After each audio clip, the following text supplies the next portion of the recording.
7 मई को सभी राज्यों में मॉक ड्रिल की जाएगी और 244 ऐसे जिले हैं, डिस्ट्रिक्ट हैं जहां पर मॉक ड्रिल की जाएगी। देश के 244 जिलों में ये मॉक ड्रिल की जानी है। ये बड़ी खबर निकलकर सामने आ रही है। मॉक ड्रिल पर गृह मंत्रालय की बैठक खत्म हो गई है।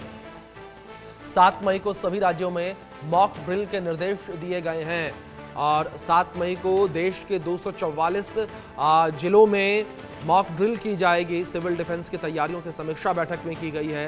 ये बैठक समाप्त हो गई है।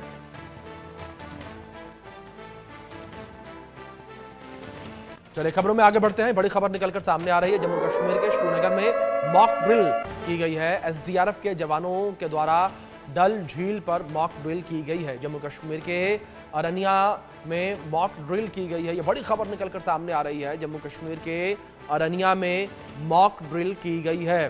कुछ तस्वीरें आपके स्क्रीन पर है, देख सकते हैं किस तरीके से यहाँ पर मॉक ड्रिल की गई है। बोट देखने को मिल रही है, एसडीआरएफ के जवान जो है वो देखने को मिल रहे हैं तस्वीरों में। इस बीच हमारे सहयोगी अजय जांडियाल जुड़ गए हैं, सीधे उनका रुख करेंगे। अजय, जिस तरीके से बड़ी खबर निकलकर सामने आ रही है मॉक ड्रिल को लेकर, जहां एक और जम्मू कश्मीर के डल झील में मॉक ड्रिल की गई है, दूसरी ओर देश के 244 जिलों में कल मॉक ड्रिल की जाएगी। देखिए अभिषेक, बिल्कुल मैं आपको बता दूं कि देश भर में इस वक्त मॉक ड्रिल जो है वो को लेकर चर्चाएं इसलिए है क्योंकि जो हालात बने हुए हैं, इस चीज़ की आशंका है कि पाकिस्तान के साथ जंग के हालात बनेंगे और पाकिस्तान हमेशा कायरतापूर्ण हरकत करता है, मासूम लोगों को निशाना बनाता है। मैं एक स्कूल में हूँ, अरनिया का यह आखिरी गाँव और ये बॉर्डर का इलाका है। गाँव का नाम नहीं बताऊँगा, मगर आप देखेंगे इन छोटे छोटे मासूम बच्चों के चेहरों को देखिए तो किस तरीके से जो स्कूल में पहुँचे हैं पढ़ाई के लिए, मगर आज इनका जो सब्जेक्ट है वो बदला हुआ है। सब्जेक्ट इसलिए बदला हुआ है कि इन्हें पढ़ाई के साथ साथ जो है इन्हें कहीं ना कहीं शिक्षा देनी बेहद ज़रूरी है, क्योंकि जिस तरीके से हालात बने हुए हैं इन्हें इस चीज़ को ख्याल करना है कि अगर बॉर्डर पर फायरिंग हो तो ये उस चीज़ को फेस कर सके। मेरे साथ यहाँ टीचर हैं जो इनको लगातार लेक्चर देकर जो है वो सुबह से ये चीज़ समझा रहे हैं पिछले 2 दिनों से। सर ये बताइए कि क्या सिखाया जा रहा है इन बच्चों को? सर अब सुबह से ही क्या कि पहले भी हम ऑलरेडी तैयार ही हैं मॉक ड्रिल के लिए, तो हम हमेशा तैयार रहते हैं क्योंकि पाकिस्तान की फायरिंग हमेशा होती रहती है हमारे। तो बहुत बार ऐसा मिला हुआ है कि हम स्कूल लगा होता है तो फायरिंग स्टार्ट हो जाती है। जब भी फायरिंग स्टार्ट होती है बच्चों को हमने ट्रेन करके रखा हुआ है। आज बच्चों को क्या सिखाया गया, कितने तैयार हैं वो बताइए। हाँ सर, आज हमने बच्चों को सिखाया कि अगर इनके फायरिंग हो जाती है, जहाँ सायरन की आवाज़ आती है, जैसे भी गवर्नमेंट तरफ की से एडवाइजरी जारी की है, तो हमने एकदम ही डेस्क के नीचे छिप जाना है। एक बार करके बताएंगे ड्रिल? बिल्कुल सर, हम देखिए तो हम सुबह भी यही कर रहे थे। अभी देखिए जैसे ही कमांड आएगी ये बच्चे जो हैं इसी तरह से डेस्क के नीचे चले जाएंगे, हेड डाउन करेंगे और छिप जाएंगे। वजह बड़ी साफ है क्योंकि जब पाकिस्तान की तरफ से अभिषेक शेलिंग होती है तो पाकिस्तान सिविलियन इलाकों को, स्कूलों को निशाना बनाता है। तो डेस्क के नीचे अगर हैं और कंक्रीट अगर छत टूटता है तो यकीनन जो है वो कहीं ना कहीं कोई नुकसान जो है वो होने का आशंका बनी रहती है। इसलिए ये बच्चे जो हैं इनको इस तरीके से सिखाया जा रहा है कि अगर कोई भी हालात हों तो उन्हें कैसे अपना बचाव करना है। और सबसे बड़ी बात यह है कि इन बच्चों को सिखाकर ये सारी शिक्षा जो है इनके घरों तक जो है वो पहुंचा सकते हैं। एक बार बच्चों को कहते हैं आप वापिस ऊपर आ जाओ डेस्क के। देखिए ये बच्चे अभिषेक जो हैं वापस ऊपर डेस्क के ऊपर आएंगे और उसके बाद जो हैं वो कहीं ना कहीं वापस इनके एक बार हम आपको करवा के दिखाएंगे, क्योंकि हमारे माध्यम से भी कहीं ना कहीं लोगों को ये सीखने का मौका मिलेगा। इन्हीं बच्चों से जानते हैं आपने क्या सीखा। बेटा आपका क्या नाम? विशाल कुमारी। विशाल ये बताइए सर ने क्या सिखाया आज आप? सर जी ने हमको सिखाया है जैसे कि सायरन की आवाज़ आएगी, जैसे कि गोलियां फायरिंग होगी, हमें डेस्क के नीचे छुप जाना है, कैसे टेबल के नीचे झुक जाना है। आप सोचिए अभिषेक, ये छोटे छोटे मासूम बच्चे हैं, पाकिस्तान इनसे भी दुश्मनी निकालेगा। ऐसे में इस चीज़ का खतरा बना हुआ है और इसीलिए ये तमाम बच्चे जो हैं इस वक्त जो हैं इस पूरे लेक्चर को सुन रहे हैं, एक्सरसाइज को कर रहे हैं। और तमाम बच्चों को ये इसलिए सिखाया जा रहा है ताकि किसी भी तरीके की कोई अनहोनी अगर होती है, इनके इलाके में फायरिंग होती है, जैसा सर ने खुद बताया कि यहाँ कई बार फायरिंग होती है। मेरे साथ रघुवीर जी हैं जो इस इलाके के सरपंच भी हैं, जो इस पूरे जो चीज़ों को जो हम मॉनिटर कर रहे हैं। रघुवीर जी, एक बड़ी रिस्पॉन्सिबिलिटी आपके ऊपर भी है यहाँ पर। क्या सिखाया जा रहा है बच्चों को और कितने गांव हैं जो इस सारी एक्सरसाइज से जाएंगे? देखिए, जो बॉर्डर क्षेत्र के लोग हम रहने वाले हैं और हमेशा हम पाकिस्तान के कारण गोलाबारी का शिकार रहते हैं। और जैसे आप जानते हैं कि पाकिस्तान ने हत्थे मासूम लोगों पे जुल्म ढहता है, तो उसके चलते हम वैसे ही बॉर्डर के लोग अलर्ट तो रहते हैं, लेकिन अभी जो रीसेंट टेंशन बनी हुई है उसके चलते MHA की तरफ से एक एडवाइजरी जारी की गई है। और वही हम अपने स्कूल के जहाँ छोटे बच्चे हैं, जहाँ सिविलियंस हैं, उनको यही गाइड कर रहे हैं कि जब भी पाकिस्तान की तरफ से कोई गोलाबारी होती है तो एक लाइटें ऑफ रखनी हैं और अपने घरों के अंदर छुप जाना है। ये बच्चे किस तरीके से इनको सिखाया जा रहा है कि अगर बच्चे फायरिंग हुई बैठना है और उसके बाद इन बच्चों को नीचे झुककर जो है यहाँ से मूव करना है दूसरे रूम, और उसके बाद सेफ जोन में जो यहाँ पे गांव में बंकर बने हुए हैं, इन बंकर्स को जो है यहाँ पर इनको पहुँचना है। तो ये सारी जो इस वक्त प्रक्रिया यहाँ सिखाई जा रही है, उसके पीछे की वजह यही है कि बच्चों को कोई नुकसान ना हो, बच्चे जो हैं किसी तरह से शिकार ना हो। दरअसल ये जो इलाका है, आपको बता दूं, ये पूरा का पूरा इलाका लाइन ऑफ कंट्रोल का इलाका है। यहाँ पर कई बार अंतर्राष्ट्रीय सीमा का इलाका है, यहाँ कई बार पाकिस्तान की तरफ से शेलिंग होती है। मैं आपको तस्वीरें बताता हूँ, ये सामने जो आप पेड़ देख रहे हैं, इसी की दूसरी तरफ पाकिस्तान का इलाका शुरू होता है, और ये इलाका पाकिस्तान का जो है, यहीं पर पाकिस्तानी रेंजर, पाकिस्तानी आतंकी और अब सेना की तैनाती की गई है। बड़े बड़े टैंक्स और जो तोपें हैं वो उनको लगाया गया है, और मकसद पाकिस्तान का यही होता है कि पाकिस्तान भारतीय सेना का सामना कर नहीं पाएगा। तो ऐसे में पाकिस्तान की कोशिश ये रहती है कि किसी भी तरीके से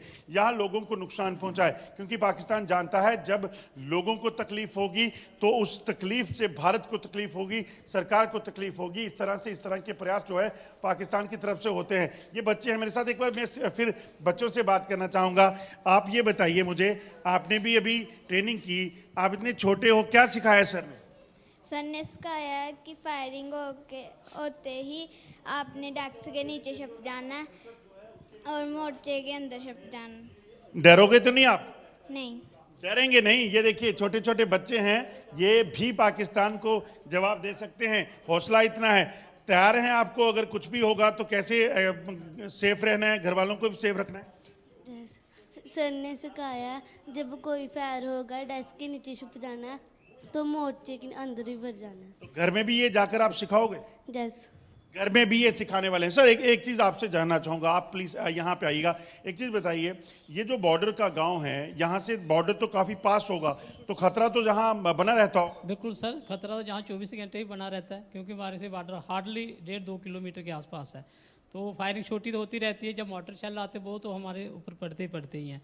बहुत बार ऐसा हुआ है, पिछले जब फायरिंग हुई तो हम स्कूल तो वैसे बंद था, लेकिन हमारे स्कूल के बिल्कुल द्वार के साथ बम ब्लास्ट हुआ था। उसकी सारी शेलिंग जो हमारी दीवारों को लगी हुई थी, खिड़की टूट। मैं अभिषेक आपको वो तस्वीर भी बताऊंगा जहां पर शेलिंग हुई थी। पहले एक बार भारत माता की जय करेंगे। भारत माता की जय, भारत माता की जय, भारत माता की जय। भारत माता की जय। ये अभिषेक, ये तस्वीरें आपको यहीं पे मिल सकती हैं। मैं आपको एक तस्वीर बताता हूं जो भी यहाँ टीचर बता रहे थे। ये सामने जो आपको बता दूं कि क्लासरूम है, और इसी में पाकिस्तान की तरफ से जब फायरिंग हुई थी, एक मोटार शेल इसके दीवार के पीछे गिरा, स्कूल के बिल्कुल दीवार के साथ, रूम के साथ। और यहाँ पर आप देखेंगे ये जो निशान है, ये उसी जो शेल जो फटने के बाद उसके स्प्लिंटर्स होते हैं उसका निशान है। और ये निशान अपने आप में बताता है कि पाकिस्तान के नापाक इरादे कैसे होते हैं। पाकिस्तान बार बार यहाँ लोगों को निशाना बनाता है, पाकिस्तान बार बार यहाँ स्कूली बच्चों को, मासूम बच्चों को निशाना बनाने का प्रयास करता है, जैसा पाकिस्तान ने पहलगाम में किया।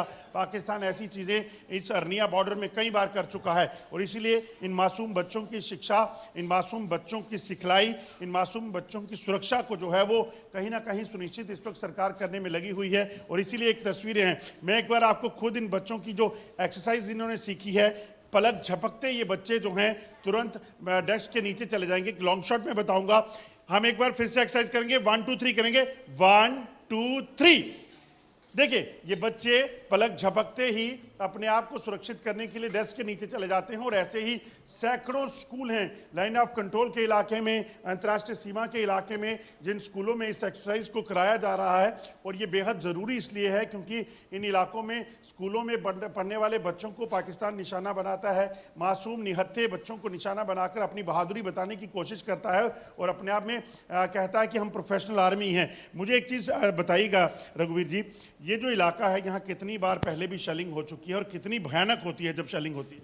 देखिए, पहले छोटी गोलाबारी होती थी, कारगिल के समय में छोटी गोलाबारी होती थी, लेकिन 2014 के बाद यहाँ हैवी मोटार शेलिंग पाकिस्तान की तरफ से बिना किसी वजह के कारण लोगों को, जो मासूम लोगों हैं उनको परेशान किया गया और बहुत सारी कैजुअलिटी भी लोगों की हुई। लेकिन अब जैसे लोग हमारे वेल ट्रेंड हो चुके हैं, इनको पता है कि जैसे पाकिस्तान की तरफ से सीज़ फायर वायलेशन होता है तो अपने आप को कैसे सुरक्षित और महफूज रखना है। जहां सरकार की तरफ से इंडिविजुअल और कम्युनिटी बंकर दिए गए हैं तो वहां भी हम अपने आप को रेस्क्यू करते हैं और जो घर की लाइटें वगैरह हैं वो ऑफ रखते हैं और अननेसेसरी जो मूवमेंट है उसको रिस्ट्रिक्ट करते हैं। तो ये कुछ प्रिकॉशनरी मेजर होते हैं जो हम अपने लेवल पे लेते हैं। बाकी हमारे जो सीमा सुरक्षा बल के जवान हैं और जो आर्मी है वो हम उनके साथ कंधे से कंधा मिला के खड़े हैं। हमारे डर तो नहीं लगता गांव के लोग? बिल्कुल नहीं डरने वाले हैं, हम डरने वाले नहीं हैं और हम अपनी फौज के साथ कंधे से कंधा मिला के खड़े हैं और हम यही कहते हैं कि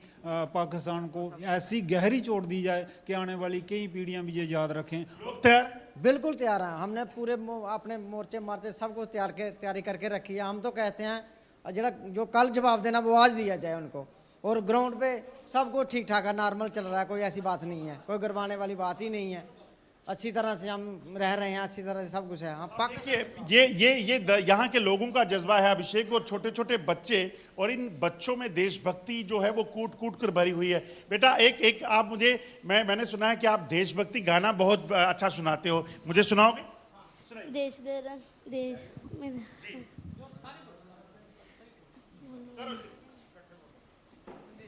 संदेशे आते हैं हमें तरफाते हैं, घर कब आओगे, घर कब आओगे, सोना सोना है। संदेशे आते हैं हमें तरफाते हैं। दरअसल आपको बताऊं अभिषेक, ये इन बच्चों को यहाँ, क्योंकि हम हर समय जो है बॉर्डर पे रहते हैं सेना के साथ, बीएसएफ के साथ, ऐसे में इन बच्चों को वो जो सिखलाई है बीएसएफ की, वो सेना की देशभक्ति जो है वो रग रग में बसी हुई है। और इसलिए इतने बॉर्डर के पास रहने के बावजूद इन लोगों को डर नहीं लगता। ये कहते हैं कि हम अपनी सुरक्षा करेंगे और हमारे देश की सुरक्षा के लिए देश के लोग, देश के जवान जो हैं वो खड़े हैं। बिल्कुल राजा, बिल्कुल ठीक कहा आपने। जिस तरीके से लगातार इन तस्वीरों को हमने देखा और बच्चों के हौसले को भी हमने देखा, बच्चों के चेहरों पर शिकन नहीं है, वो किस तरीके से मॉक ड्रिल को फॉलो करते नजर आए।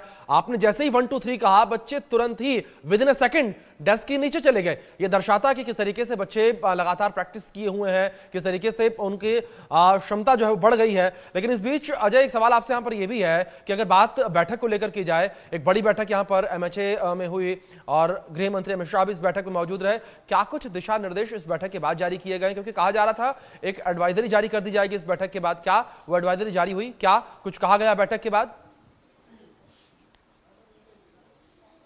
देखिए, गृह मंत्री की जो बैठक है, उस बैठक के बाद का एडवाइजरी जो जारी होनी है वो हो गई है। इस चीज़ को अब देखा जा रहा है कि और क्या पहलू हैं।